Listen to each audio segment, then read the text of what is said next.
Ya, terima kasih pada Pak Sirano yang akan melaksanakan aksi nyata terkait dengan budaya positif.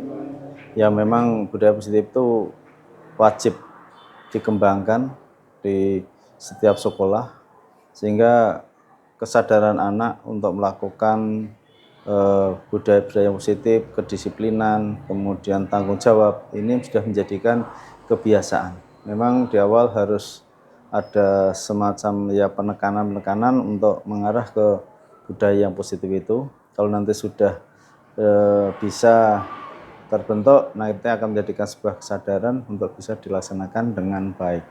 Memang sangat dibutuhkan karena saat ini juga penurunan kedisiplinan, baik itu dalam pembelajaran teori maupun praktek, yang mana keterlibatan anak secara menyeluruh ini masih perlu sekali ditingkatkan. Pembelajaran diferensi juga kurang begitu muncul, sehingga kadang-kadang anak-anak yang sudah lelah, malas itu akhirnya hanya tertidur dan itu terjadi pembiaran, sehingga budaya positif itu kan perlu dibangun.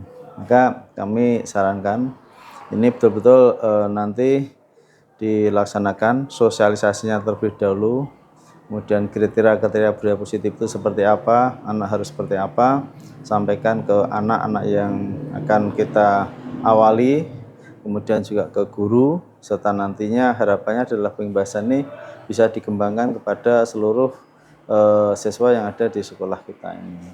Dan ini mari kita bersama-sama untuk membiasakan budaya yang positif ini dalam kegiatan semua pembelajaran, baik praktek maupun teori. Keterlibatan siswa aktif ini terus ditingkatkan dan dikembangkan, sehingga pembelajarannya adalah menjadi pembelajaran yang tidak hanya menguasai pengetahuan, tapi adalah bisa berbentuk sebuah pengalaman belajar. Sehingga dengan pengalaman belajar ini, saya yakin anak-anak akan lebih mudah mengingat dan menerapkannya, mengimplementasikannya di dunia kerja maupun nanti di kegiatan berikutnya di kuliah ataupun berwirausaha. Kami mendukung sepenuhnya dalam kegiatan ini dan koordinasikan kepada semua unit kerja dengan kurikulum, dengan wali kelasnya untuk kegiatan ini agar betul-betul bisa mewarnai budaya positif dan bisa terwujud aksi nyata yang real untuk kemajuan sekolah kita. Mungkin itu saran dan masukan kami. Ada kurangnya mohon maaf.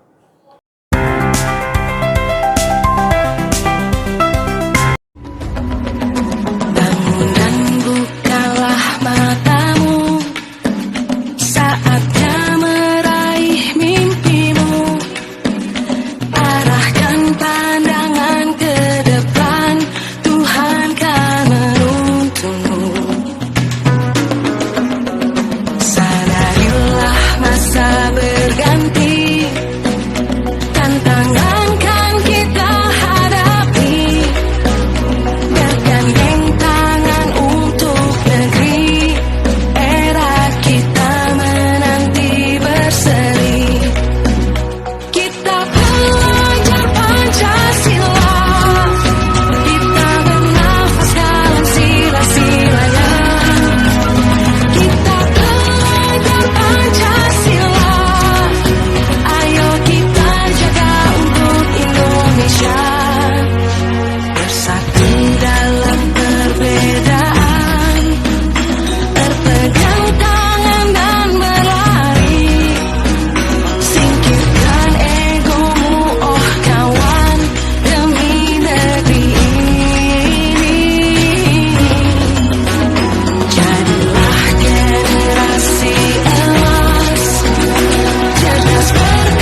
akhir nanti kita mendapat syafaat dan pertolongannya. Allahumma amin.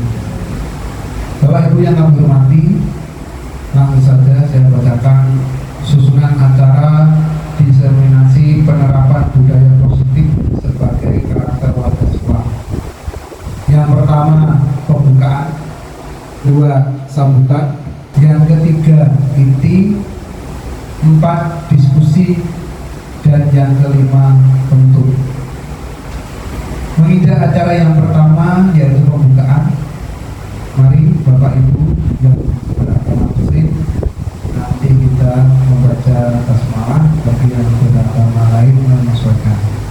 Mari kita buka acara pada siang hari ini dengan bacaan basmalah bersama-sama. Menginjak acara yang kedua adalah sambutan dari beliau Bapak Heri Setiawan SPDMPD selaku Kepala Sekolah SMK 1 Gunawan. Waktu dan tempat kami persilakan. Terima kasih. Assalamualaikum warahmatullahi wabarakatuh. Yang kami hormati Bapak semua selaku Ibu Pemberian Komisi, Bapak Abiyu, Bapak Sekolah, Bapak semuanya, sebagai peserta diseminasi pada hari ini. Yang pertama kita panjatkan bersyukur kehadirat Allah atas limpah nikmat yang diberikan kepada kita semuanya hingga di siang hari ini kita masih dipertemukan di ruang dalam badan syarat. Nanti Bapak Ibu yang hormati, dalam kegiatan diseminasi penerapan budaya positif sebagai karakter warga sekolah ini penting sekali. Jadi dimana kita wajib untuk membangun budaya positif di semua guru, sehingga kalau semua guru itu sudah membudaya dengan budaya positif ini, maka anak-anak dalam bentuk pembelajarannya insya Allah akan meningkat prestasinya. Karena apa? Bisa dilakukan dengan sebuah kesadaran. Jadi mereka belajar dengan kesadaran untuk merevisi habitatnya, sehingga budaya positif ini harus kita kembangkan. Kita kembangkan mulai dari teman-teman yang sudah menjadi guru bergerak, yang sudah mengikuti pelatihan-pelatihan, dan juga penjelasan kepada teman-teman yang lain, serta Bapak Ibu guru yang saat ini sedang mempelajari PMM. Nah ini kan semuanya akan mereka ke sana.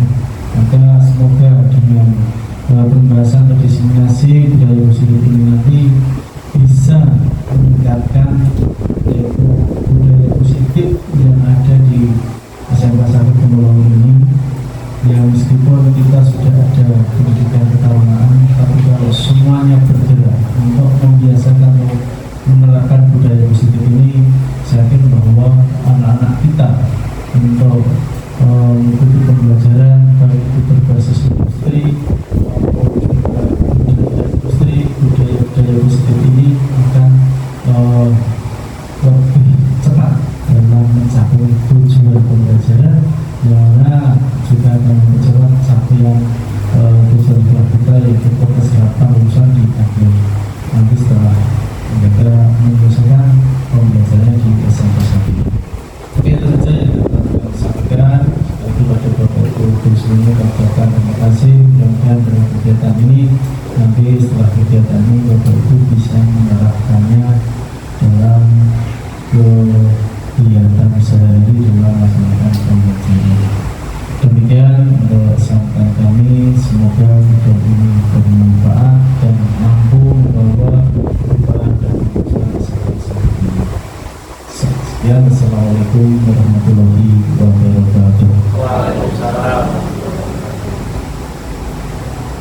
Terima kasih kepada Bapak Eksekutif dan berikan sambutan. Menginjak acara yang ketiga yaitu inti diseminasi penerapan budaya positif sebagai karakter warga sekolah, yang akan disampaikan langsung oleh Bapak Siono STMPD selaku CGP Rekognisi Angkatan yang ke-10. Kepada Bapak Siono, waktu dan tempat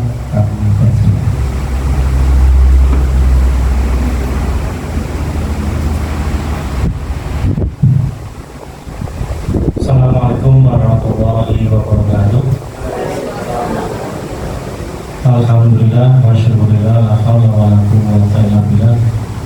Asyhadu an la ilaha illallah wa la syarika lah wa asyhadu anna Muhammadan abduhu wa rasuluh. Allahumma shalli ala Muhammad wa ala ali Muhammad amma ba'du. Yang terhormat Bapak Kepala Sekolah Bapak Agus Dr. Sultan Budi, yang saya hormati Bapak Ibu peserta diseminasi atau pembahasan penerapan budaya positif sebagai karakter warga sekolah oleh saya, Siono, Sekjen Komisi Angkatan 10. Yang pertama, maka senantiasa kita panjatkan bersyukur kehadirat Allah SWT. Pada kesempatan yang berbahagia ini kita masih diberi banyak kenikmatan sehingga bisa melaksanakan kegiatan ini di sela-sela kesibukan Bapak Ibu semuanya dan setelah Bapak Kepala Sekolah yang tadi luar biasa sekali kejar target sehingga terima kasih sekali Bapak Kepala Sekolah telah menyempatkan melalui memberi sambutan di kegiatan diseminasi pada siang hari ini. Salawat salam alaihi kita haturkan kepada Nabi Allah Muhammad SAW. Yang kemudian adalah umat yang berubah berharap nanti dia mengakhir dapat syafaat. Bapak dan Ibu yang saya hormati, acara hari ini memang sebuah keharusan, merupakan aksi nyata yang harus kami kerjakan sebagai calon guru muda. Kalau saya programnya rekognisi, ya, jadi kalau rekognisi itu bedanya dengan Bu Ririn dan Bu Lubi nanti, kalau berdua itu reguler sehingga full mempelajari semua modul. Kalau saya itu memang berdampingan atau bersama-sama dengan fungsi saya sebagai fasilitator, dan itu syaratnya juga dipakai, yaitu harus di usia di bawah 50. Sebetulnya saya di awalnya tidak bisa masuk karena di awalnya itu salah satu syaratnya adalah belum memiliki NUKS atau NLKS. Beberapa kepala sekolah yang sudah punya dan guru yang punya walaupun belum kepala sekolah itu awalnya tidak masuk, tetapi karena banyak yang protes, ya, banyak yang protes karena memang kepala yang masuk usia di bawah 50 tahun dan masuk seleksi ini ke bibit-bibit Jateng atau LP2KS yang sekat dulu ke sana minta untuk dihidupkan, akhirnya masuk secara betul. Kepada Ibu yang saya hormati, langsung saja nanti pelaksanaan ini 60 menit minimal, maksimal 120 menit. Jadi nanti bisa cepat, bisa lambat. Baik, karena kita adalah budaya positif, maka semua kegiatan harus diawali dengan membuat kesepakatan. Nah, kesepakatannya adalah seperti ini, dan ini bisa Bapak Ibu tambah, bisa dikurangi. Lalu biasanya karena kita orang dewasa itu biasanya pokoknya semangat. Orang dewasa itu intinya ya semua kegiatan bisa diikuti dan bisa tidak ada bantah-bantahan, tetapi menyampaikan pengalaman masing-masing. Ketika bertanya dijawab, apapun jawabannya, puas tidak puas, ya itu orang dewasa. Ketika tidak puas dengan jawaban itu, maka cari referensi yang lain. Nah, memang sebetulnya kita semuanya orang dewasa, beda dengan anak-anak. Ya, untuk Bapak Ibu ini disepakati atau belum? Yang penting bergaul paling baik adalah dengan penuh kebahagiaan.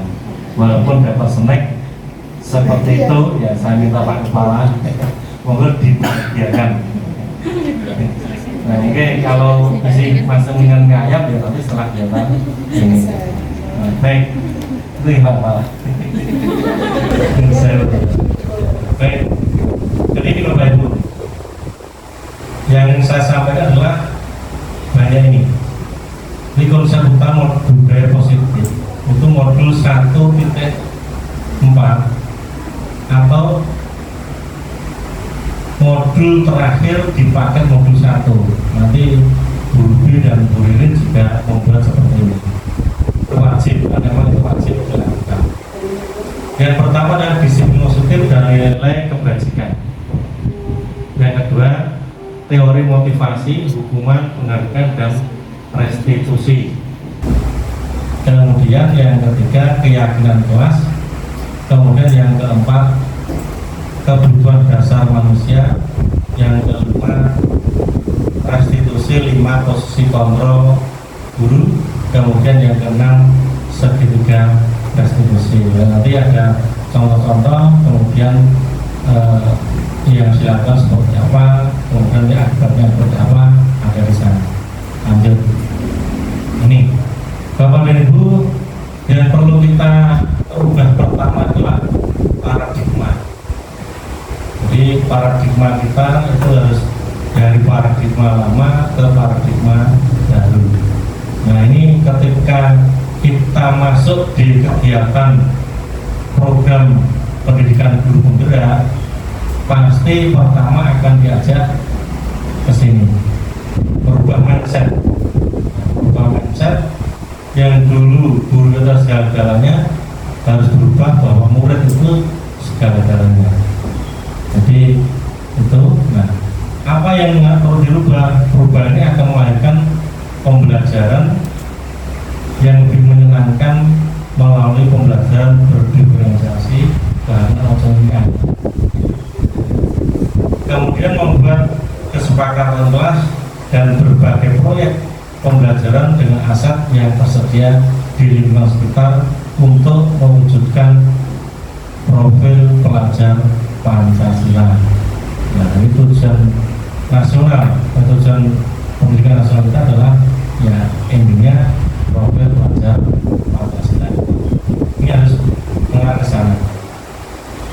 Dan semua kegiatan kita memang harus diarahkan ke 6 ini. Jadi itu Bapak Ibu. Gimana? Tonton Pak. Kalau dari Pak Arwa ke Salenggai berarti dukungannya full.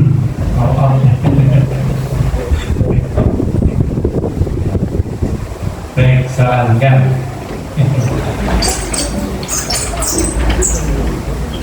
Maka kita untuk merubah itu, mari kita bermain Bapak Ibu. Mungkin dulu yang sudah ikut Pak Wahyu mungkin sudah saya sampaikan. Yang penting seperti ini lagi mungkin. Tergantung membuat materinya seperti apa. Anda dan teman Anda akan melakukan kegiatan cobalah buka. Jadi kegiatan ini cobalah buka. Anda adalah A. Kemudian tugas Anda adalah mengepalkan salah satu tangan Anda, Bapak Ibu. Kemudian coba bayangkan bahwa Bapak Ibu menyimpan sesuatu yang sangat berharga dalam kepalan tangan Bapak Ibu. Kemudian Bapak Ibu perlu menjaga benda tersebut sekuat tenaga karena begitu pentingnya untuk kehidupan Bapak Ibu.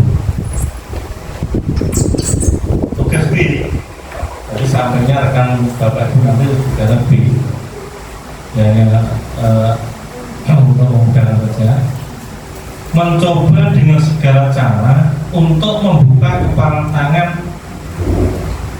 Bapak Ibu. Kemudian teman Anda B boleh membujuk, menghardik, mengintimidasi, memarahi, menggoda, menggelitik, bahkan menawari Anda uang agar Anda bersedia membuka kepalan tangan Bapak Ibu. Nah, jawab pertanyaannya, monggo jawab sendiri. Dengan kita sudah sebagai yang saya bacakan tadi. Apakah Anda atau B membuka kepalan tangan Anda? Mengapa? Apa alasan Anda atau B membuka kepalan tangan Anda? Nah, karena pertanyaan seperti itu, nah, itu yang jawab dengan diri, tidak saya tidak jawab. Nah, kemudian di pemikiran Bapak Ibu yang menjawab. Kemudian yang kedua, apakah Anda atau B menutup kepalan tangan Anda? Mengapa? Apa alasan Anda atau B tetap menutup kepalan tangan Anda? Pasti ada alasan. Mengapa? Apa? Kemudian yang ketiga, dalam kegiatan ini sesungguhnya siapa yang memegang kendali atau kontrol untuk membuka atau menutup kepalan tangan tersebut? Dan bisa saya jawab ya. Jadi itu namanya bukan paradigma, kita diarahkan untuk seperti itu. Kalau saja atau tidak lama. Nah, dokter William Glasser, karena masuk bahasa Inggris atau Y, masuk Cina masuk tahun. Melalui choice teori meluruskan beberapa miskonsepsi tentang makna kontrol. Jadi diluruskan oleh beliau tentang makna kontrol. Ini. Kemudian dengan jaminan bentuk PowerPoint ini, supaya penting meriah. Karena ini auditornya USD sehingga ya meriah. Pertama, miskonsepsi ini apa? Miskonsepsi. Ilusi guru mengontrol murid. Jadi ilusi kita itu sebagai guru adalah mengontrol murid. Tapi kenyataannya adalah satu, murid mempunyai hak memilih. Dua, guru tidak bisa memaksa kehendak. Tiga, guru tidak punya kontrol penuh terhadap murid. Jadi beda nih. Jadi ilusinya itu kita sebagai guru itu memang seolah-olah murid itu cuma, tapi ternyata murid juga punya tiga hal itu. Berikutnya, miskonsepsi, ilusi bahwa semua penguatan positif atau bujukan efektif dan bermanfaat. Itu ilusinya. Kemudian kenyataannya adalah bujukan adalah salah satu bentuk kontrol. Dua, murid mempunyai hak menolak bujukan. Tiga, murid bisa tergantung pada pendapat dan bujukan kita. Nah, seperti itulah. Kalau bapak itu punya hak memilih, tapi ibu punya hak menolak, itu sama. Miskonsepsi berikutnya adalah ilusi bahwa kritik dan membuat orang merasa bersalah dapat menguatkan karakter. Tapi kenyataan beda. Satu, mengkritik dan menyalahkan murid tidak menguatkan tapi melemahkan. Dua, murid mempunyai persepsi negatif akan dirinya. Nah, akibatnya itu.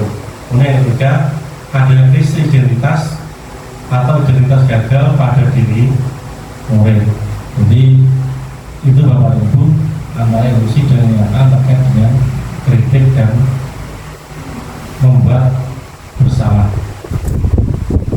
Berikutnya, miskonsepsi, ilusi bahwa orang dewasa memiliki hak memaksa. Tapi kenyataannya adalah orang dewasa tidak bisa mengontrol murid. Kemudian dua, perilaku memaksa tidak efektif dan bertahan lama.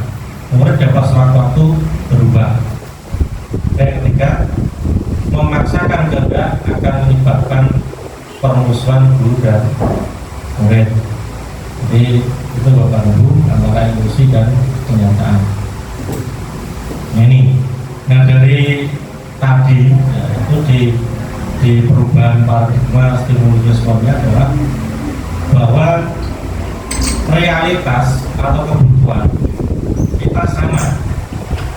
Stimulus responnya adalah realitas kebutuhan kita sama.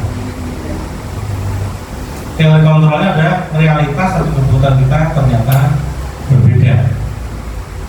Ya, walaupun di tempat yang sama, dengan seragam yang sama, sama-sama profesi, ternyata tahunnya kan masih sama, tapi ternyata beda. Semua orang melihat hal yang sama. Teori kontrolnya adalah setiap orang memiliki gambaran berbeda. Kita mencoba membawa orang agar berpandangan sama dengan kita, tapi kenyataannya atau data semua perilaku memiliki tujuan. Monggo, Bapak Ibu, kita menikmati pokoknya bahagia, ini sejuk, nyaman. Kalau saya tuh ngantuk biasa, karena ini ngantuk. Jadi itu Bapak Ibu, kemudian orang lain bisa mengontrol saya, kemudian dari kontrol yang berat adalah hanya Anda yang bisa mengontrol diri Anda. Jadi A dan B tadi adalah jawabannya sendiri. Saya bisa mengontrol orang lain, itu stimulus responnya. Kemudian teori kontrolnya adalah Anda tidak bisa mengontrol orang lain. Pemaksaan ada pada saat rujukan gagal. Kolaborasi dan konsensus menciptakan pilihan-pilihan baru, itu teori kontrolnya. Model berpikir menang atau kalah. Kalau teori kontrol itu model berpikir menang dan menang, jadi tidak berpikir kalah. Bapak dan Ibu yang kita hormati, lanjut ini kita masuk ke yang pertama, disiplin positif. Pengertian disiplin positif adalah di mana ada kemerdekaan, disitulah harus ada disiplin yang kuat. Sesungguh pun disiplin untuk bersifat self disiplin, yaitu kita sendiri yang mewajibkan kita dengan sekeras-kerasnya, itu menurut teori KD. Kemudian tujuan disiplin positif adalah menanamkan motivasi pada murid-murid kita, yaitu untuk menjadi orang yang mereka inginkan dan menghargai diri sendiri dengan nilai yang mereka percaya. Nah ini Bapak Ibu, tujuan mulia dari penerapan disiplin positif adalah sebagai pendidik. Tujuan kita adalah menciptakan anak-anak yang memiliki disiplin diri, sehingga mereka bisa berperilaku dengan mengacu pada nilai-nilai kebajikan universal dan memiliki motivasi intrinsik bukan ekstrinsik. Nah, apa itu? Kita lihat lanjutnya. Nilai kebajikan adalah nilai kebajikan yang disepakati bersama, lepas dari suku, bangsa, agama, bahasa maupun latar belakangnya. Kedua, nilai-nilai kebajikan adalah sifat-sifat positif manusia yang merupakan tujuan mulia yang ingin dicapai setiap individu. Ketiga, Gianni Gosson 1908 mengungkapkan bahwa dengan mengaitkan nilai-nilai kebajikan yang diyakini seseorang, maka motivasi intrinsiknya akan terbangun, sehingga menggerakkan motivasi dari dalam untuk dapat mencapai tujuan mulia yang diinginkan. Nah ini Bapak Ibu, nilai kebajikan universal itu adalah profil pelajar Pancasila. Jadi kita tidak lepas dari itu setiap kita pelajari. Itu beriman bertakwa pada Tuhan Yang Maha Esa dan bertakwa mulia yang berjuang mandiri. Ketiga, bernalar kritis. Keempat, berkebinekaan global. 5, bergotong royong. Dan 6, kreatif. Itu yang selalu kita pahami. Bapak dan Ibu yang berbahagia,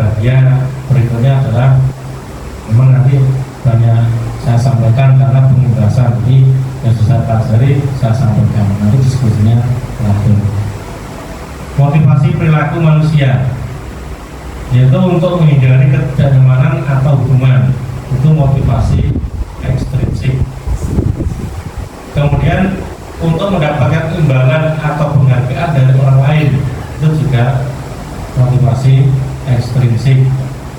Kemudian untuk menjadi orang yang lebih, untuk menjadi orang yang mereka inginkan dan menghargai diri sendiri dengan nilai-nilai yang mereka percaya, itu adalah motivasi intrinsik. Itu baru yang harus kita tanamkan di diri kita dan ke siswa-siswa kita, agar anak itu termotivasi dengan motivasi intrinsik karena lebih mengenal. Nah, apa itu motivasi intrinsik dan ekstrinsik? Motivasi yang muncul dari dalam diri sendiri didasarkan atas kebutuhan dasar bersifat lebih langgeng, itu intrinsik. Kemudian kalau ekstrinsik, motivasi yang berasal dari luar, bukan dari dalam diri kita sendiri dan bersifat sementara. Makanya ketika kita bertemu seperti ini, kalau seperti akan melakukan yang sama yang baik, tapi ternyata ketika sudah berpisah lupa. Jadi seperti itu. Ketika sholat sudah sama, itu khusyuk, tapi jamaah, tapi ketika berdiri secepat-cepatnya selesai. Berikutnya masuk ke hukuman, konsekuensi dan restitusi, yaitu konsep disiplin dengan identitas gagal dan sukses. Ini dibedakan Bapak Ibu. Kalau hukuman itu identitas gagal, kalau disiplin itu identitas sukses. Hukuman itu sesuatu yang menyakitkan, harus terjadi. Kemudian yang kedua, kalau konsekuensi, kita baca sama saja. Kalau konsekuensi itu adalah sesuatu yang harus terjadi. Kalau restitusi itu merupakan pilihan. Ini lebih enak. Kemudian yang kedua, tidak nyaman untuk murid atau anak untuk jangka waktu panjang, itu hukuman. Konsekuensi, tidak nyaman untuk murid atau anak untuk jangka waktu pendek. Kalau restitusi itu menguatkan untuk murid atau anak dalam jangka waktu panjang. Jadi ada perubahannya, kemudian ada penjelasannya. Hukuman, korban mendapat keadilan. Konsekuensi itu korban bisa diabaikan. Restitusi, korban mendapat ganti. Maksudnya adalah dari kegiatan itu, karena menyadari bahwa sesuatu itu muncul dari kesalahan diri sendiri, dia sadar, maka akan mencari solusi, dan solusi itu sebagai ganti kesalahan yang sudah diperbuat. Itu namanya restitusi. Kemudian yang hukuman, murid akan tersakiti. Kalau konsekuensi, murid akan dibuat tidak nyaman. Kalau restitusi, murid mendapatkan penguatan. Kemudian berikutnya hukuman perilaku pasif agresif, ketika kan masuk dendam dalamnya. Kemudian konsekuensi itu memerlukan monitoring dan supervisi terus-menerus dari guru. Kemudian kalau restitusi, murid belajar masalah terpecahkan, tak bocor bawah atau jadi pemateri ngantuk saya peserta. Baik, atau kalau saya tadi ngirim disalai terus kaget ini malah. Jadi itu Bapak Ibu. Kemudian sistem tidak akan berjalan bila murid tidak takut, itu hukuman. Sistem tidak akan berjalan ketika murid tidak takut. konsekuensi memerlukan monitoring dan supervisi terus dari guru. Kemudian kalau restitusi, murid belajar bertanggung jawab untuk perilakunya. Terakhir, hukuman berlaku hanya pada sebuah institusi, tidak berlanjut pada kehidupan nyata. Kemudian kalau konsekuensi membantu penerapan mengikuti peraturan dalam masyarakat. Kalau restitusi fokus pada pemecahan masalah dalam jangka waktu panjang. Jadi itu Bapak Ibu, antara hubungan konsekuensi dan restitusi, dan itu adalah pilihan kita ketika kita menangani siswa kita. Refleks kita itu pasti hukuman, pasti. Kalau dalam terlambat, tekol, push up, itu hukuman. Dan itu memang yang takut ya berarti tidak akan diulangi, tapi yang takut maka hukuman itu tidak akan bisa berjalan. Baik Bapak dan Ibu, contoh ini, siswa tidak mengerjakan PR, perbedaan tindakan dalam memberikan hukuman, konsekuensi dan restitusi. Kalau restitusi adalah seperti ini Bapak Ibu. Restitusi adalah proses menciptakan kondisi bagi murid untuk memperbaiki kesalahan, sehingga mereka bisa kembali pada kelompok dengan karakter yang lebih kuat. Kemudian salah satu cara menanamkan isi positif kepada siswa itu adalah restitusi. Karena ini terus menerus, kemudian anak diajak berpikir, mencari solusi dari kesalahan setelah dibuat dengan restitusi. Menurut KHD, wakil cara KHD, tujuan diselenggarakannya pendidikan adalah membantu peserta didik menjadi manusia yang merdeka. Merdeka di sini artinya mudah diatur tetapi tidak steril. Steril harus kemana-mana ditunjuk dan sebagainya. Nah, ciri-ciri restitusi Bapak Ibu, ketika Bapak melakukan seperti ini berarti Bapak Ibu sudah melakukan restitusi. Yang pertama, restitusi bukan untuk menebus kesalahan, namun untuk belajar dari kesalahan. Yang kedua, restitusi memperbaiki hubungan. Nah, antara ketiga. Oke. Kemudian yang ketiga, restitusi adalah tawaran bukan paksaan. Restitusi menuntun untuk melihat ke dalam diri. Jadi motivasi intrinsik tadi. Kemudian restitusi mencari kebutuhan dasar yang mendasari tindakan. Ketika Bapak Ibu sudah masuk di 5 ciri-ciri ini, berarti Bapak Ibu selama ini sudah melakukan restitusi. Tapi kadang ya seperti ini, kadang tidak. Nah itu tergantung mood kita, itu biasa juga. Tapi di teori KHD itu tidak boleh. Mood pokoknya harus melakukan ini. Nah, kalau restitusi pokoknya. Makanya remedi untuk terus kamu ya sekarang mono. Baik, sudah masuk berikutnya, hampir selesai. Keyakinan kelas. Mengapa keyakinan kelas? Nanti disetujui nanti. Materi dengan keyakinan. Mengapa tidak peraturan kelas? Satu, mengapa kita memilih peraturan tentang penggunaan helm pada saat mengendarai kendaraan roda 2 atau motor? Yang kedua, ini kita diarahkan untuk berpikir yang ubah mindset para pelaku. Dari tidak berjawaban berarti jawab dengan diri. Kemudian yang kedua, mengapa kita memiliki peraturan tentang penggunaan masker dan mencuci tangan setiap saat?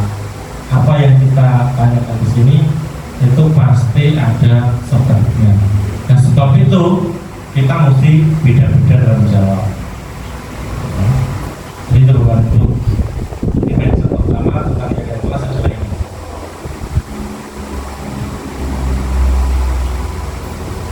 Serangkaian nilai-nilai kebajikan yang disepakati bersama oleh seluruh anggota kelompok atau kelas sebagai keyakinan untuk memotivasi seseorang dari dalam diri itu piagam kelas.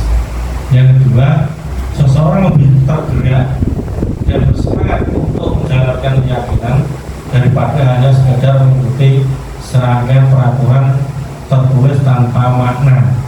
Murid-murid pun demikian. Yang ketiga, mereka perlu mendengarkan dan memahami arti sesungguhnya tentang peraturan-peraturan yang diberikan. Apa nilai-nilai dibagikan di balik peraturan tersebut, apa tujuan utamanya, bukan hanya sekedar mengikuti serangkaian peraturan-peraturan yang mengatur mereka tanpa memahami tujuan mereka dari peraturan tersebut. Itu saya baca aja baru. Saya buat materi ini ngerangkum itu sudah 3 hari. Itu nomor saya sini DI. Jadi daripada saya menyampaikan beda dengan ini nanti malah dibatin. Keyakinan kelas bersifat lebih abstrak daripada peraturan yang lebih rinci dan konkret. Itu bedanya. Keyakinan kelas berupa pernyataan-pernyataan lebih besar. Berikutnya, pernyataan keyakinan kelas senantiasa dibuat dalam bentuk positif. Jadi tidak ada kata-kata yang negatif. Berikutnya, keyakinan kelas juga tidak terlalu banyak sehingga mudah diingat dan dipahami oleh semua warga kelas. Kemudian keyakinan kelas sebaiknya sesuatu yang dapat diterapkan di lingkungan tersebut. Semua warga kelas hendaknya ikut berkontribusi dalam pembuatan keyakinan kelas lewat kegiatan curah pendapat. Terakhir, bersedia meninjau kembali keyakinan kelas dari waktu ke waktu. Jadi Bapak Ibu, seperti tadi kita di awal saya sampaikan keyakinan kelas kita ini adalah kata orang tadi, dan itu berlaku di kelas ini. Ketika kelasnya beda, materinya beda, bisa jadi materi juga atau isinya juga beda. Ini seperti itu. Contoh proses pembuatan. Jadi saya juga membuat yang pertama itu sosialisasi, menyampaikan maksud dan tujuan keyakinan kelas. Itu bukan acting, itu terangan gitu. Terangnya tenang gitu ya. Nah, yang kedua, menulis peraturan yang disepakati. Jadi anak-anak kita maju. Kalau saya SD biasanya gunakan sticky note tempel, tapi kemarin saya cari beli di tempat yang nggak ada, terus berrel.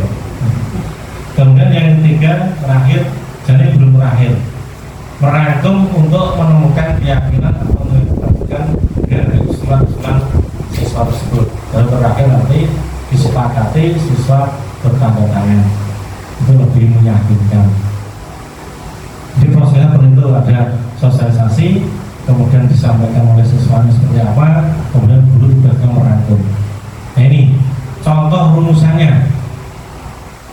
Ini semua sifatnya abstrak, jadi bisa mengubah. Contoh, setiap anggota kelas perlu belajar. Berarti kan ya belajar di sini dalam konteks sesuai dengan materi pembelajaran saat itu. Bukan disamping dalam ngomong.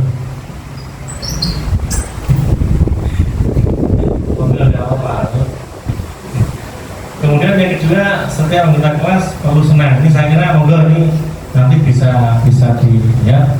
Intinya gini, dari sini tadi, nah dari sini ya, itu kata-katanya pasti tidak seperti tadi. Tapi tugas guru itu mengelompokkan kira-kira dari tulisan-tulisan atau usulan anak-anak itu seperti apa, dikelompokkan, kemudian masuknya ke kategori rumusan keyakinan kelas yang mana kira-kira. Jadi seperti itu Bapak Ibu, tidak tersaklek dan tulisan anak tadi kita pilih tidak, tapi harus dituliskan dalam bentuk sesuatu yang sifatnya abstrak dan tidak ada nilai negatifnya atau kata-kata negatifnya, semua harus positif. Ini contohnya aja. Yang ini sudah kebutuhan dasar manusia. Sudah 40 menit, ya 30 menit. Kebutuhan dasar manusia itu adalah seluruh tindakan manusia yang memiliki tujuan tertentu, kemudian semua yang kita lakukan adalah usaha terbaik kita untuk mendapatkan apa yang kita inginkan. Ketika kita mendapatkan apa yang kita inginkan, sebetulnya saat itu kita sedang memenuhi satu atau lebih dari satu kebutuhan dasar kita. Bisa dimengerti ya? Nah, kebutuhan kita apa? Ada 5 itu, Bapak Ibu. Bertahan hidup, penguasaan, kasih sayang dan rasa diterima, kebebasan, kesenangan. Jadi kebutuhan dasar manusia itu. Makanya ketika kita bicara kebahagiaan, kalau 5 itu kita dapatkan pasti bahagia. Tapi kalau kita dapatkan yang beberapa, ya bisa bahagia, bisa belum, tergantung kondisi hati kita. Yang jelas kebahagiaan itu harus kita ciptakan, Bapak Ibu, tidak bisa kita cari. Nah, jadi di sini Bapak Ibu bahagia atau tidak, ini tergantung Bapak Ibu sendiri. Bisa menciptakan tidak? Kalau bisa, apapun kondisinya, siapapun yang isi, akan merasa bahagia. Walaupun mungkin bahagia agak semua. Jadi itu sama-sama, tapi yang kelihatan yang penting bahagia dulu. Dan kita selalu berpikir sebenarnya kita berkata negatif itu tidak boleh. Menurut teori KHD itu tidak boleh. Misalnya, makanya salamnya Guru Penggerak itu salam dan bahagia. Ketika sudah salam harus bahagia. Kemudian ketika kita bicara, ditanya orang gimana kabar Bapak Ibu, ada yang bicara, bisa aja jawab baik Pak, tapi sebenarnya tapi ini pasti tidak akan baik, maka jangan dilakukan. Jadi sebelum Bapak Ibu, maka selalu kata positif yang harus kita munculkan, termasuk omongan kita itu kan termasuk itu. Makanya teori dari KHD itu memang diambil berdasarkan semua yang sudah ada di ayat-ayat Al-Quran, tapi dikemas dalam bentuk nasionalis. Makanya kenapa yang dijadikan Bapak Pendidikan itu KHD bukan Ahmad Dahlan ya, begitu lama memberikan sekolah-sekolah Muhammadiyah, karena lebih cenderung ke identitas agama. Kalau KHD itu nasionalis. Ya walaupun sama-sama dihasilkan dari cuplikan ayat suci Al-Quran. Itu Bapak Ibu. Maka kebutuhan ini harus kita pahami, harus hafal, jangan sampai tidak tahu. Ya ngopo, jangan sampai seperti itu. Nah, Pak Sri yang hafal. Pas ini apa? Nah ini sudah posisi kontrol guru. Nah ini ketika kita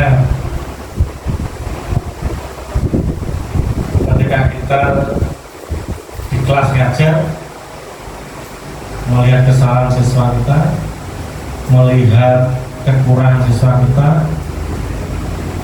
maka kita pasti akan mengambil salah satu dari 5 posisi kontrol ini.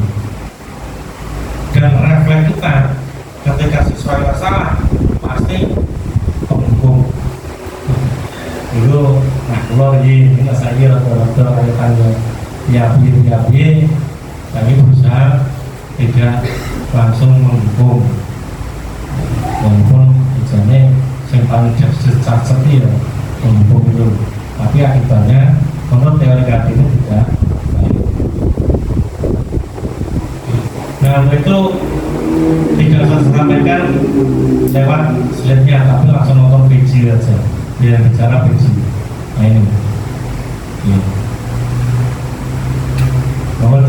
menangani, kemudian ketika nanti posisi ini dengan ambil harus seperti apa, dan monggo kecenderungan dari 5 kursi kontrol ini nanti jenengan kemana. Tapi tidak harus, ini bukan tempat pengakuan, ini hanya sering terapkan nanti ketika pas mengajar seperti apa. Monggo dipersani.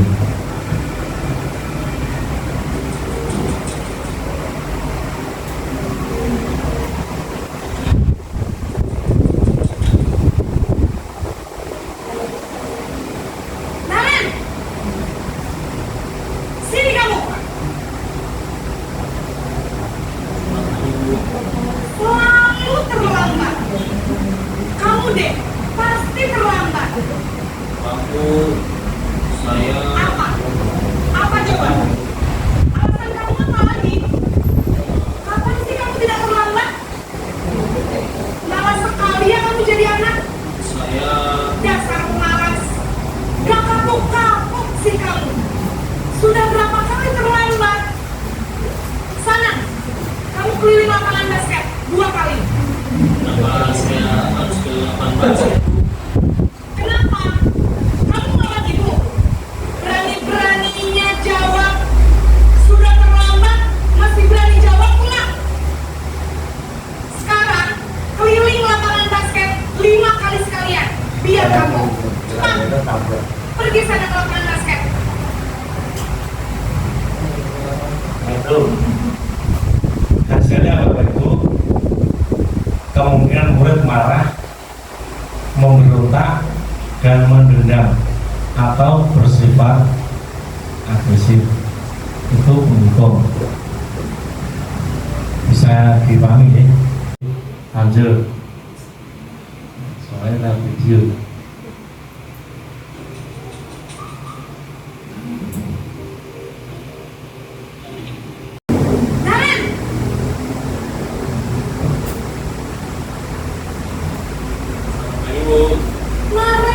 Naren, kamu kenapa terlambat lagi, nak? Ya Tuhan, Naren, kamu senang ya bikin ibu susah ya?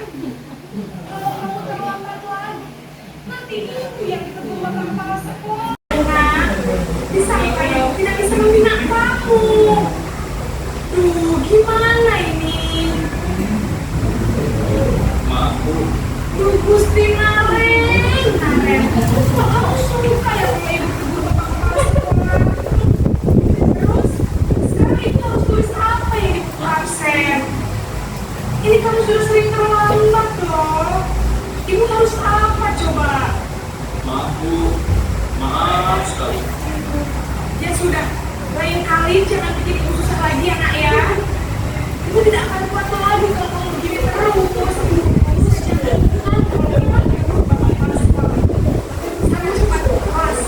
Maaf ya Bu, maaf sekali. Membuat merasa salah betul Ibu, murid akan merasa bersalah telah mengecewakan ibu atau bapak gurunya. Murid akan merasa menjadi orang yang gagal dan tidak sanggup membahagiakan orang lain. Kadangkala sikap seperti ini lebih berbahaya dari sikap penghukum karena emosi akan tertanam rapat di dalam murid menahan perasaan. Jadi bahaya. Padahal kita yang benar. Lanjut Bapak Bu.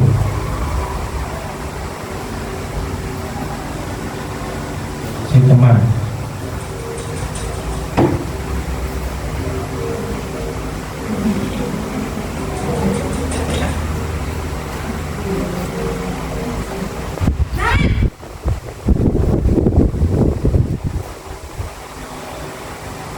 Apa Ibu?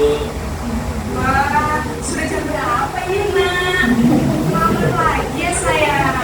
Iya Bu, habis Bu saya belum membangunkan saya Bu. Kamu mau menyalahkan ibu kamu. Kamu bukannya anak yang paling kejar. Kok terlambat sih? Iya Bu, saya memang terlambat bangun tadi. Jadi biarpun saya lari kencang tetap gak kekejar Bu. Ya sudah sana, nanti lain kali larinya lebih kenceng lagi ya, biar gak terlambat lagi. Bikin seneng ibu, demi ibu, ya bisa kan? Bisa lah Bu. Ya sudah sana masuk kelas, ibu beresin urusan absen kamu. Kamu ini ada-ada saja.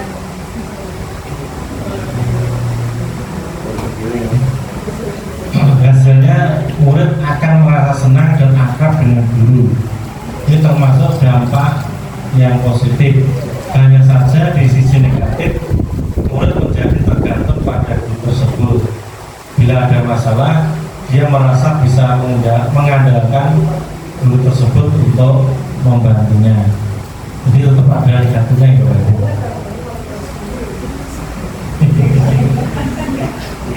Terus kemudian yang keempat, posisi pemantau atau monitor.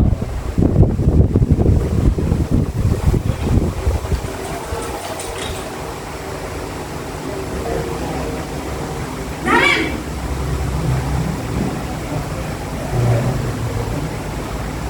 Ayo, Naren, apa peraturan sekolah kita tentang jam berapa kita harus masuk sekolah, nak? kita harus di sekolah jam 7. Iya betul, sekarang sudah jam 7.20. Kalian sudah tahu konsekuensinya jika terlambat hadir. Paham Bu, saya harus tinggal kelas pas jam istirahat selama 20 menit. Iya benar, konsekuensinya demikian. Jadi nanti jam 9.30 pas istirahat, kamu harus tinggal di kelas, kerjakan tugas tambahan untuk ketinggalan kamu, ya. Baik Bu.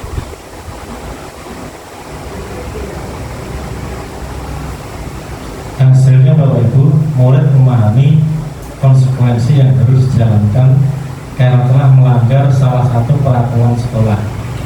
Guru tidak menunjukkan suatu emosi yang berlebihan, menjadi marah atau membuat merasa berbuat salah. Terakhir,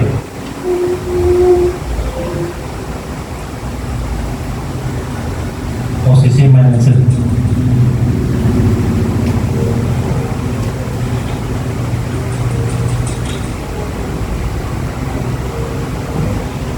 Naren!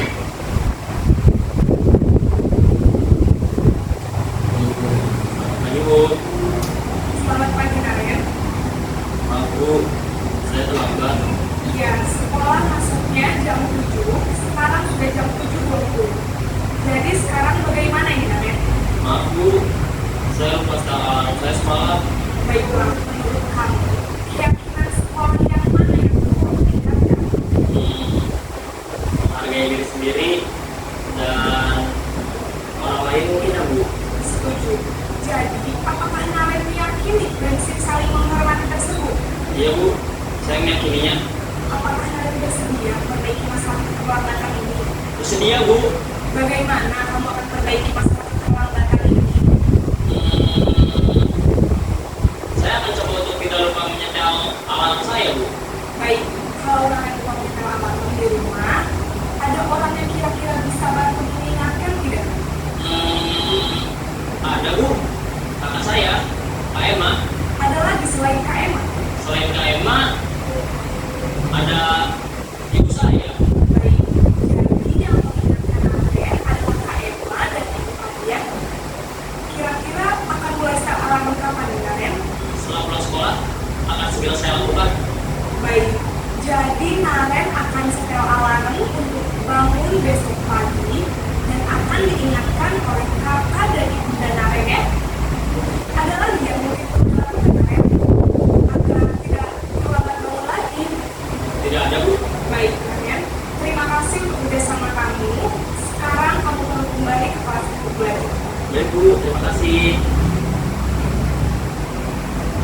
Hasilnya Bapak Ibu, menguatkan pribadi murid, murid dapat mencari solusi akan permasalahan. Lingkungan belajar kondusif, murid termotivasi belajar terbentuk kedisiplinan dari dalam diri murid. Jadi itu Bapak Ibu, 5 posisi kontrol guru ketika menghadapi permasalahan murid. Kalau kita memposisikan diri di mana, ya menurut teori ini harus minimal ya sebagai pemantau, kemudian ya kan bisa usahakan tetap sebagai manajer. Itu Bapak Ibu, ya walaupun kadang berat di lapangan itu tidak seperti teori, tapi ya karena teori maka harus menyampaikan yang standar kan gitu Bapak Ibu. Enggak. Kemudian berakting seperti ibu tadi juga tidak mudah. Yang biasanya marah yang saya lihat. Kalau terus halus jadi manajer ini ya kayak teman ini saya. Tapi tetap bisa.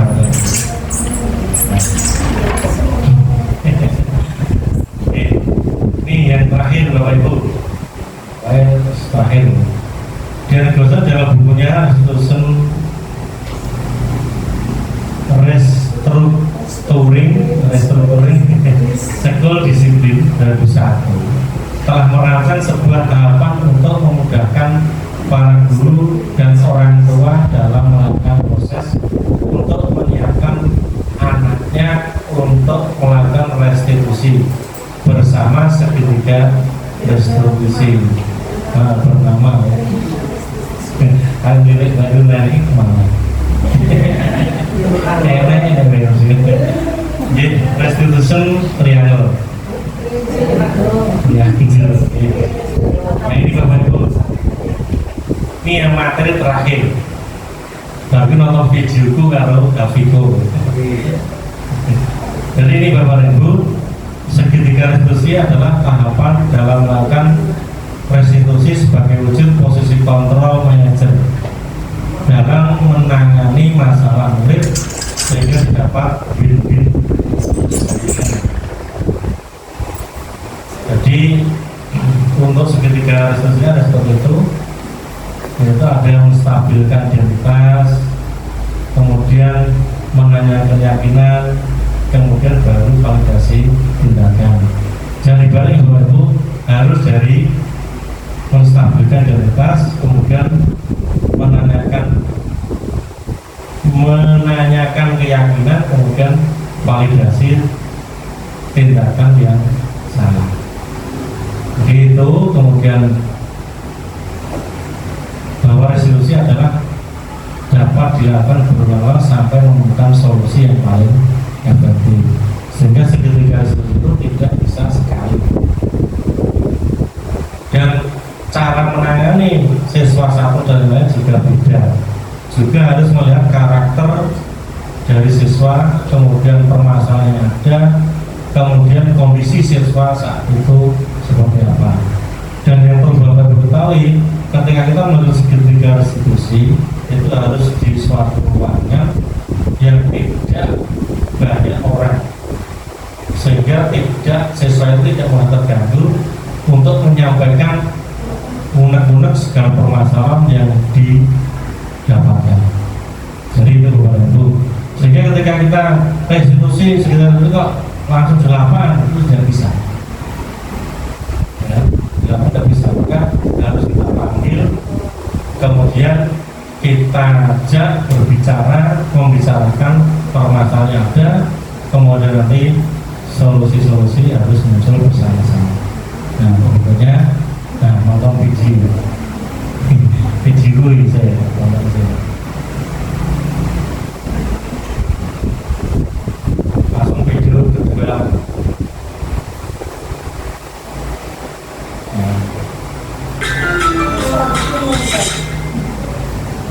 Ini sorting ini.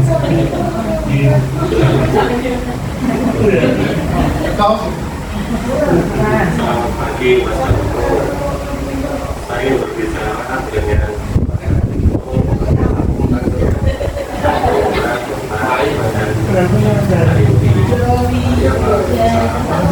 muridnya apa loh, lu harus apa?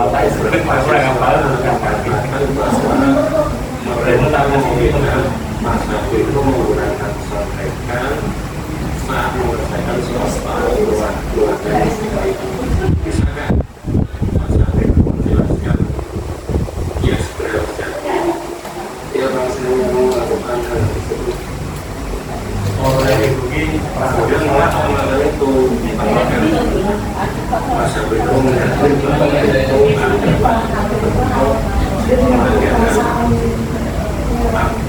Saya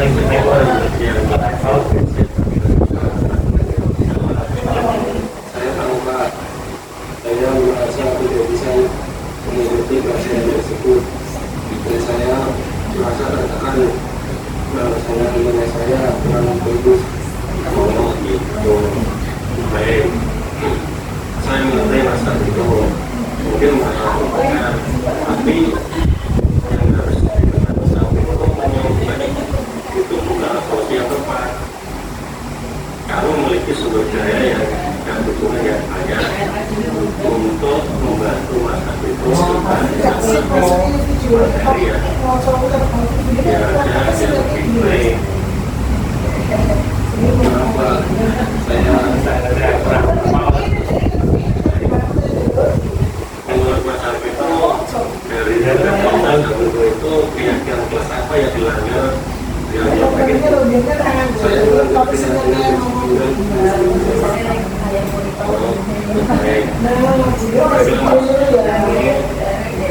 saya menghargai dan berusaha saya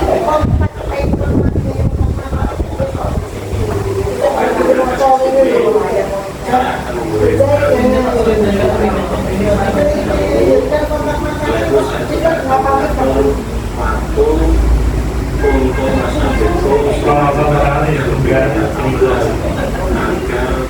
kamu nanti dalam mengatasi kehidupan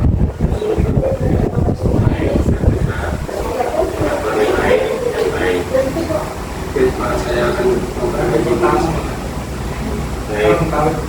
Kemudian saya yakin masa itu akan belajar dari saat ini dan menjadi lebih baik ke depannya. Kemudian pesan saya tetaplah fokus pada perkembangannya dan jangan tidak ada menerima bantuan. Harus dulu tidak jauh dari kamu mengalami kesulitan.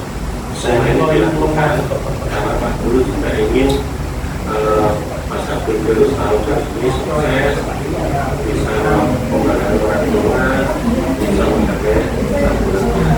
Saya itu masalahnya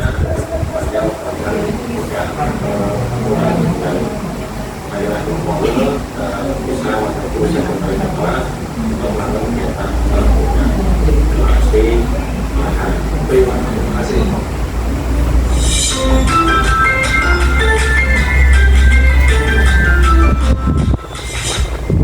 Assalamualaikum warahmatullahi wabarakatuh.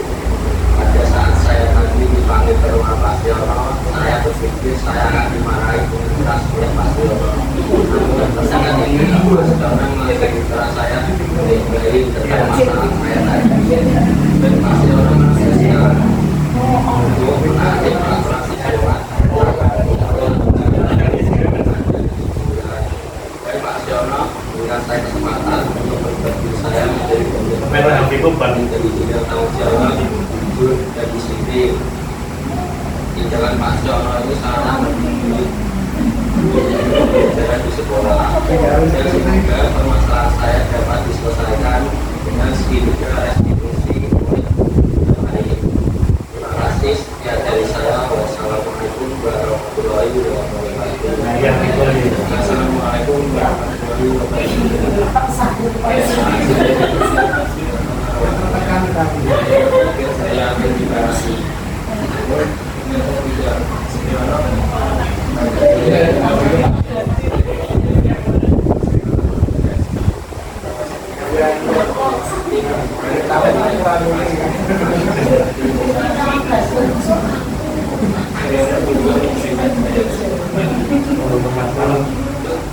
Perbaiki perilaku saya, menjaga disiplin juga bersifat mendidik dan juga memastikan saya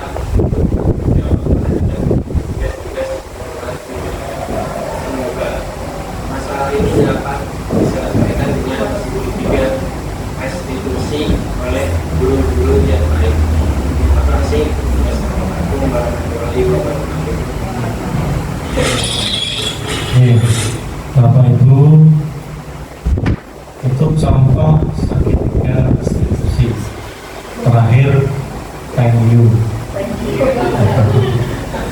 Terima kasih Bapak dan Ibu.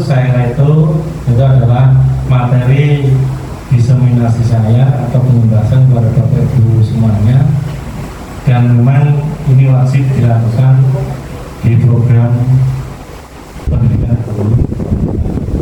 Seperti Bapak Ibu semuanya yang lolos seleksi ini pasti sudah akan melakukan hal yang sama. Kemudian untuk yang lain terkait dengan apa yang sudah saya sampaikan, secara umum memang kita itu diharapkan atau tidak diharapkan lagi, diwajibkan untuk tidak dekat-dekat dengan guru sebagai penghukum, guru sebagai pembuat merasa bersalah. Kalau yang tiga itu ya agak dimaklumi, tetapi memang kita ditegaskan oleh instruktur yang di sini bahwa kita itu minimal menghindari dua tadi. Nah, kalau teman itu masih penting-penting. Kemudian kalau komando itu juga penting. Kemudian yang pertama adalah manajer, dan itu memang sulit. Itu harus membuka hati dan pikiran kita seluas-luasnya untuk bisa menahan segala rasa yang tidak baik yang akan muncul ketika melihat kesalahan anak. Dan itu menjadi tugas kita sebagai guru selanjutnya. Ini menurut saya ikutan bukan karena dengan gak dulu, tapi perintah Pak Kepala itu semua guru yang kosong, padahal kalian yang kosong itu banyak sekali. Akhirnya saya ambil hanya ini saja. Jadi menurut saya ya ini gitu sih kan dulu. Kalau bulan ini salah sangka kali pulau. Padahal ada yang bergerak atau tidak, kalau tidak kosong. Jadi itu Bapak Ibu, ini kejikan saja. Di yang penting adalah kegiatan kita hari ini memang menyampaikan apa dari isi modul 1 paket 1 itu kita sampaikan di sini sebagai bentuk diseminasi atau penyebaran kepada rekan guru di sekolah masing-masing. Saya pilih luring karena boleh daring, tapi saya lebih enak luring karena saya minta pendapat Pak Kepala misalkan luring, sehingga langsung ketemu dan Pak Kepala siap membuka. Kalau lewat daring itu nanti alasan Pak Kepala itu nanti ya lancar. Baik, akhirnya ya dengan berbagai kegiatan yang sudah ada, kemudian memang rencananya adalah saya lakukan hari ini. Seperti Bapak Ibu yang saya sampaikan, semoga nanti untuk selanjutnya kita diskusi sebentar agar kegiatan kita hari ini bisa lebih bermakna. Tapi yang jelas kita menganut PUD, pembelajaran orang dewasa. Tidak ada yang jadi guru dan mengguru, karena semuanya sama. Saya kira demikian, saya serahkan kepada moderator kembali untuk acara selanjutnya. Assalamualaikum warahmatullahi wabarakatuh. Teman-teman, berikan aplaus yang meriah. Tadi kita sudah banyak sekali sampaikan materi untuk diseminasi hari ini. Menginjak adanya tempat yaitu diskusi, kami buka dua penanganan yang ingin menanyakan atau ingin menambahkan saran mungkin bisa disampaikan saat langsung. Kalau dua penanya dulu. Ya, terima kasih waktu yang diberikan kepada saya. Menanggapi tentang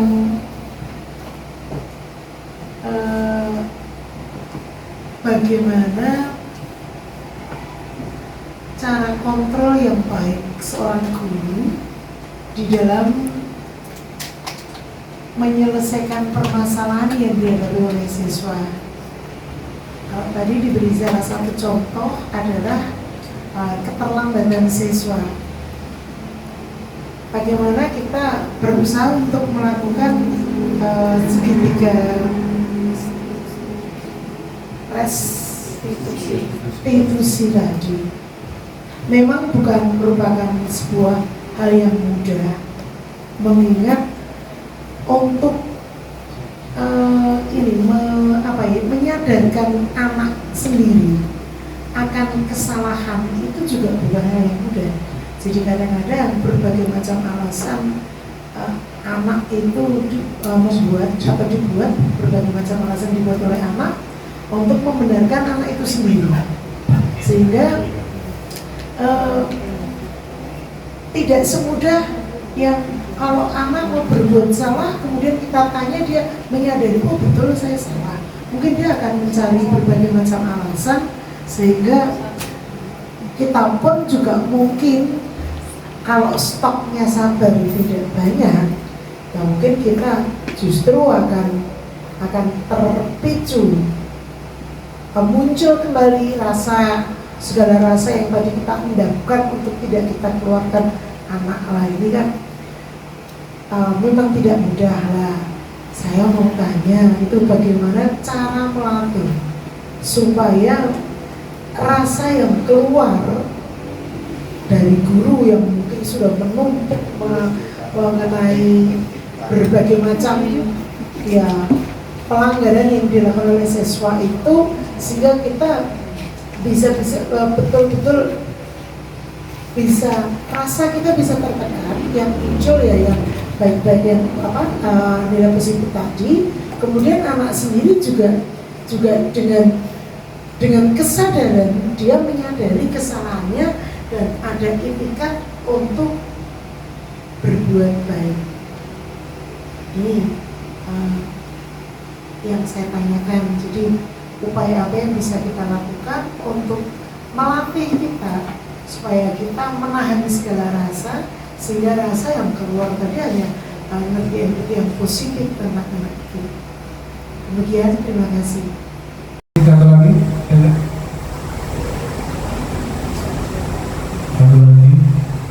silakan Bapak Ibu.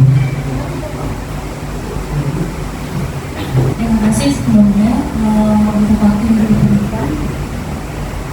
Terima kasih buat materi yang diberikan Pak Setiano. Mengingatkan kami kembali dulu pernah mendengar istilah ini restitusi. Tadi sempat nyolek atau ngobrol dengan Bu Karisma, mungkin berhubungan dengan restitusi itu ya. Mungkin apa ya? Sedikit yang mungkin ingin menyampaikan, mungkin bisa usul atau bagaimana terkait dengan ruangan penanganan anak gitu ya, ruangan penanganan anak yang mungkin berkaitan dengan BK, atau mungkin adakah dari sekolah misalkan ada ruang khusus yang disediakan untuk bisa tadi kan restitusi tidak melibatkan begitu banyak orang, tapi bisa membantu anak menyelesaikan masalahnya atau keluar dari masalahnya gitu. Mungkin itu Pak sedikit yang ingin saya sampaikan. Kira-kira adakah langkah yang bisa diambil terkait dengan penanganan anak sendiri? Mungkin bisa ruang atau space khusus yang bisa, atau di kesiswaan atau di BK. Terima kasih. Terima kasih kepada Natali yang sudah menyampaikan. Ini saya dulu dan bisa ditanggapi, mungkin bisa ditanggapi oleh rekan-rekan yang lain, mungkin ada yang punya pendapat atau salah. Jadi tidak harus langsung berpaksi, karena kita ini sifatnya diskusi. Ini ada rekan-rekan yang bisa menanggapi baik dari pertanyaan Bu Rani maupun pertanyaan Bu Santi itu ini. Ada enggak Bapak Ibu? Kalau memang belum, nanti kami serahkan pada Pak Setiano. Baik, terima kasih. Baik, seperti yang disampaikan Bu Rani, cara melatih rasa. Saya melatih rasa. Jadi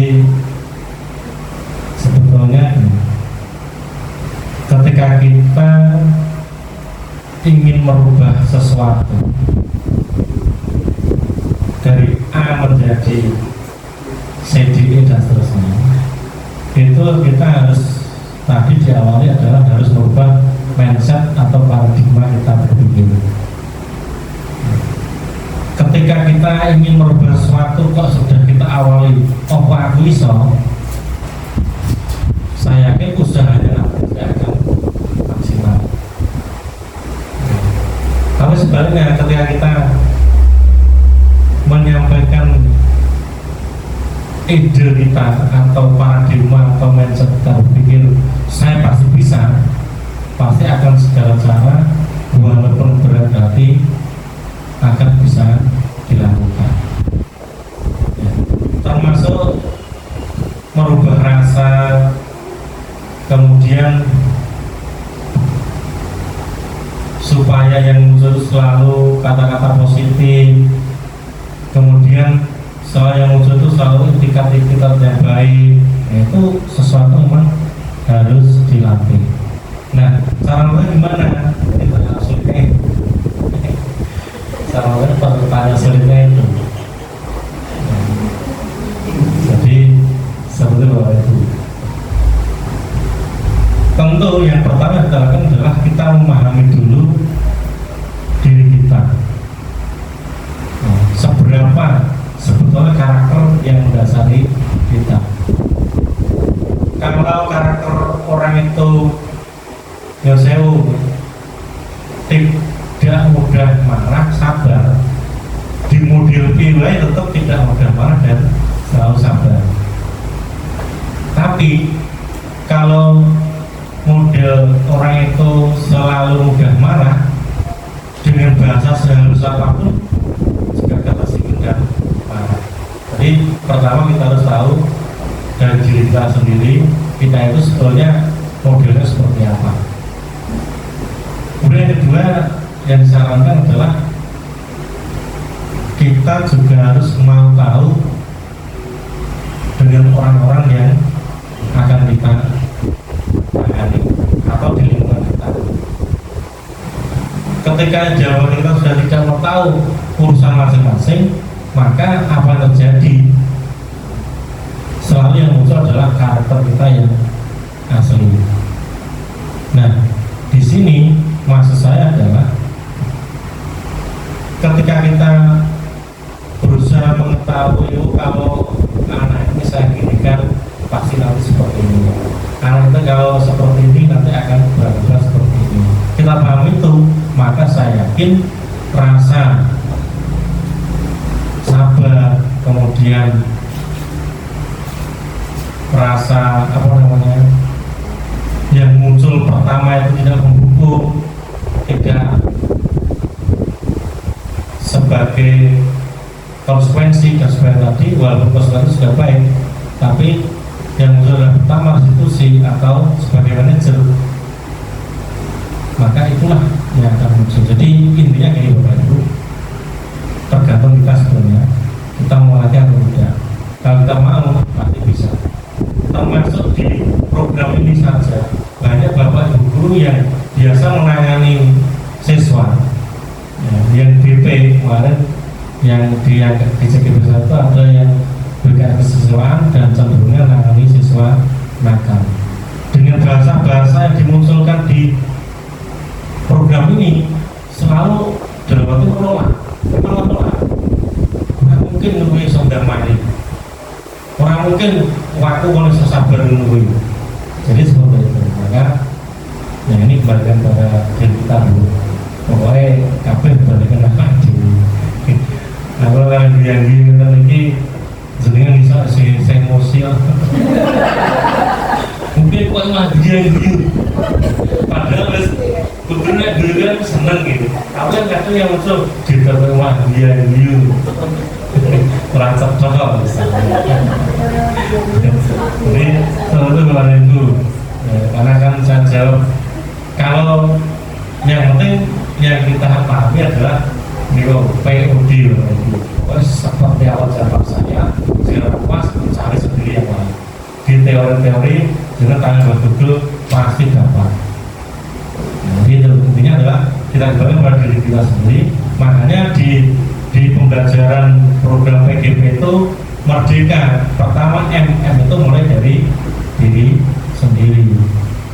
Kemudian eksplorasi konsep itu mencari. Setelah dari diri sendiri sudah tahu, baru mengeksplor, mencari hal-hal yang kita butuhkan.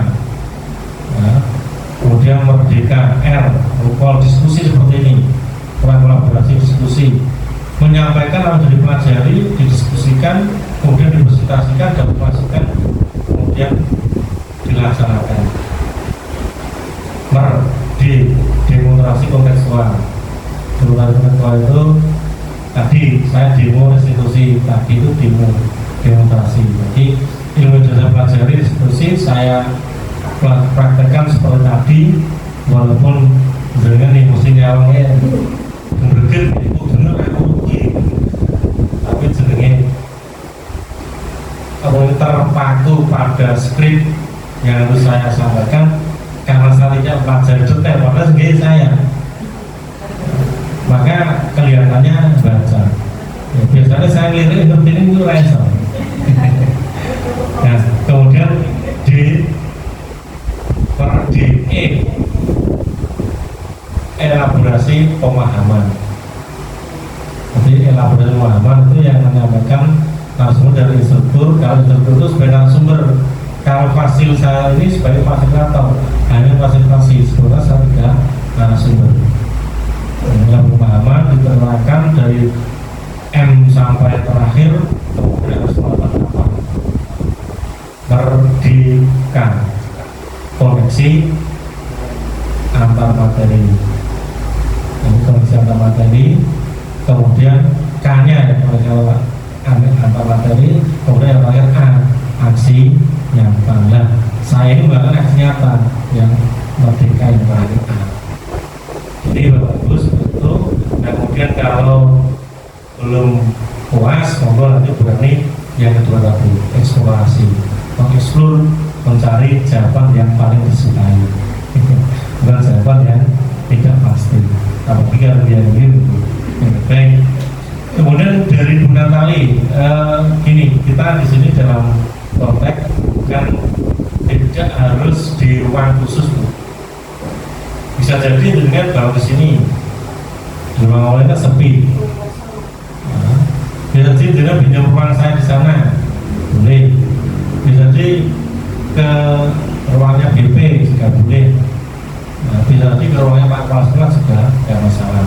Sehingga ruang-ruang ini memang boleh bebas di mana-mana. Yang penting intinya juga tidak harus di ruang.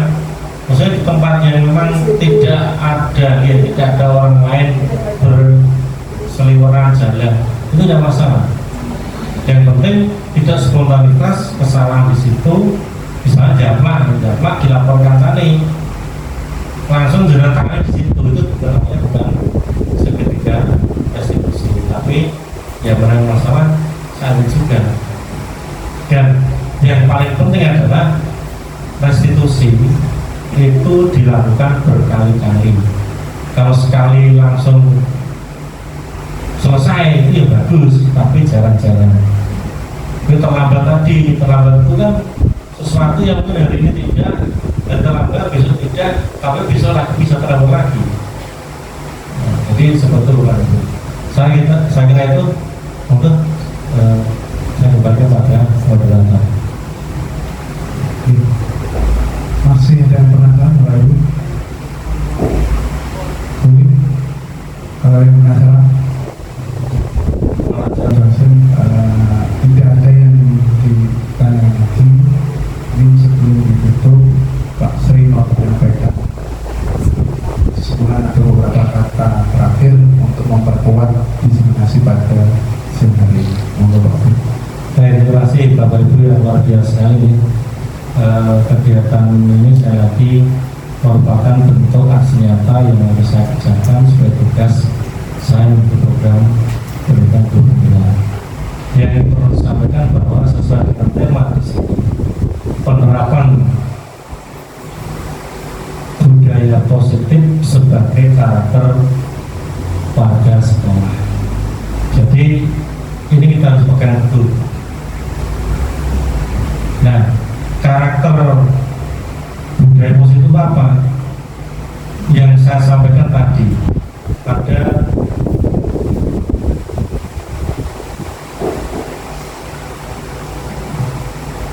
ada ini.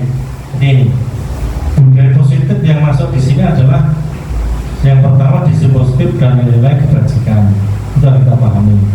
Kedua, teori motivasi hubungan, penghargaan dan restitusi. Penghargaan itu walaupun baik, itu juga tidak baik untuk jangka panjang, karena di sini adalah kita jangka panjang. Kemudian yang ketiga adalah keyakinan kelas.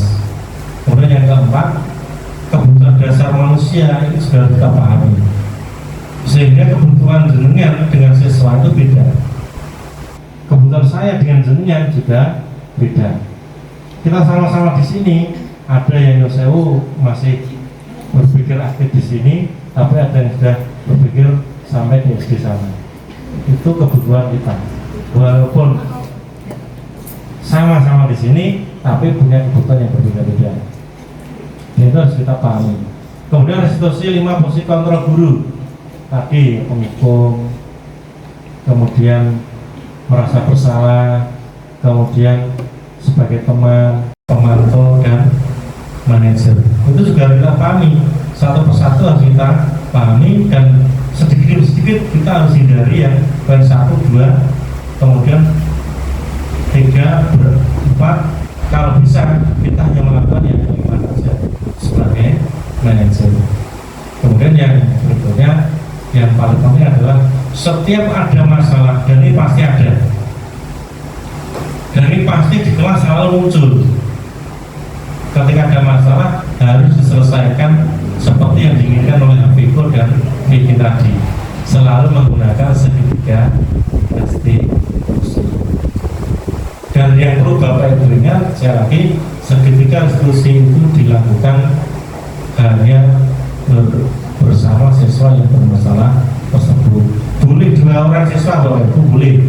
Kalau masalahnya saling terkait 2 orang boleh. Tapi kalau lebih dari 2 orang harus terpisah. Jadi itu budaya positif harus diterapkan di sini. Dari ke-6 tadi itulah budaya positif yang harus kita terapkan di sekolah ini, sehingga itu menjadi karakteristik warga sekolah sesuai dengan tema yang saya angkat. Itu sebagai penguatan kegiatan ini, dan tentu yang terpenting juga adalah kolaborasi dari semua Bapak Ibu guru untuk bisa melakukan atau menerapkan budaya positif sebagai karakteristik warga sekolah di SMK Sakti Gemoro. Tidak hanya dari kami saja yang mengikuti kegiatan ini, tapi bagi semuanya harus terlibat dalamnya, dan selalu mengingatkan, selalu menjadikan kita semua itu adalah tempat untuk belajar bersama, menyampaikan unek, kemudian mencari solusi untuk permasalahan yang muncul. Itu yang pertama. Saya kira itu Bapak Ibu yang perlu saya sampaikan, dan terakhir tutup dengan pantun. Aku mau kalian buka dengan pantun, saya tak tutup. Irian melihat cendrawasih, ke Telaga Sarangan melihatlah ikan-ikan. Cukup sekian dan terima kasih. Segala kurang mohon dimaafkan. Itu Bapak Ibu, dan terima sekali, walaupun hanya seperti ini, kebahagiaan terpancar di hati Bapak Ibu, walaupun dalam hati saya tidak tahu. Yang jelas seperti itu. Terima kasih, saya kembali pada Assalamualaikum warahmatullahi wabarakatuh. Terima kasih kepada Bapak Siono dan Bapak Ibu guru Universitas semua. Acara telah kita lakukan pelaksanaan lancar, tidak pada acara yang terakhir yaitu penutup. Mari Bapak Ibu, kegiatan pada siang hari ini kita tutup bersama dengan bacaan hamdalah. Selamat siang, sebahagia selalu. Assalamualaikum warahmatullahi wabarakatuh.